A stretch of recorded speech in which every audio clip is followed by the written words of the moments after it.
So before we can start talking about blood typing, I need to teach you a little bit about vaccines. Now, some of you may have already known a little bit about vaccines because you were in my class last year, but a good reminder never hurt anybody. Vaccines can be made against viruses, and viruses come in thousands to millions of shapes. A single drop of water has millions of viruses in it from the ocean, and so we have some of them look like this, and they actually walk like little robots, and some look like a stop sign, and some look like this little circle with some pom-poms sticking out. Not all viruses are harmful to humans, but some of them are.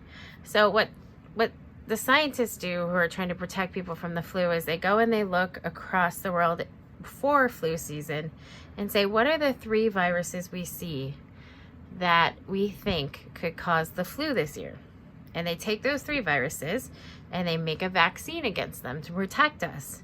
So let's say that they think this little creepy crawly robot looking one is one of the viruses for the year. So they're going to take it and they're going to put it into what we call a molecular blender. And they're going to blend up millions and millions of them. And they're going to, when we make a virus, we either deactivate it, meaning we kill it and make it into tiny parts, or we weaken it so that it cannot infect people.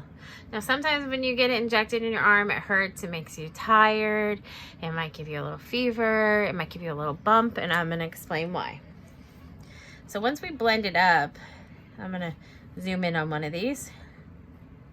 Here's it all cut up like a puzzle piece. We cut it up into a puzzle piece. So now this virus, which is not living, but can replicate in our cells, we are the host, can cause us some damage, is broken up. So what we do is we take this virus and we take millions of pieces because it's tiny, and we put it into a shot for people to get. Remember, there's millions of them in here. I can't draw them that small or you'd never see them because viruses are tiny. So we have them in this shot. Now what do? Well, if you're my daughter, you try to run from the nurse when she brings out the, flu shot. If you're you, hopefully you're brave. Here you are. Ignore my drawing skills.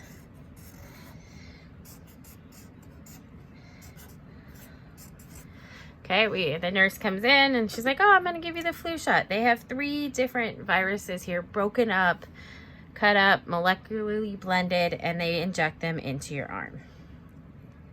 No matter what, even though it's not a virus, it is something foreign, right? It's something in your body that your body is not used to. Remember how we talked about yesterday, if you get like the wrong blood type, your body's gonna react. Well, if you get these viruses, your body's gonna react. So let's look at what happens and let's zoom in. So we injected millions of pieces of viruses from 3, if it's the flu virus, 3 different viruses that we chose. And in your blood, there's these ninja cells. They go around fighting any infections, anything to protect you. And there's white blood cells, the WBCs, and then there's B cells. And these B cells are much larger than viruses. So that B cell would be 100 times larger than that virus, at least, maybe 1,000.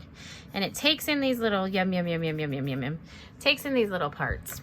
And then in 10 to 14 days, it makes what we call an antibody.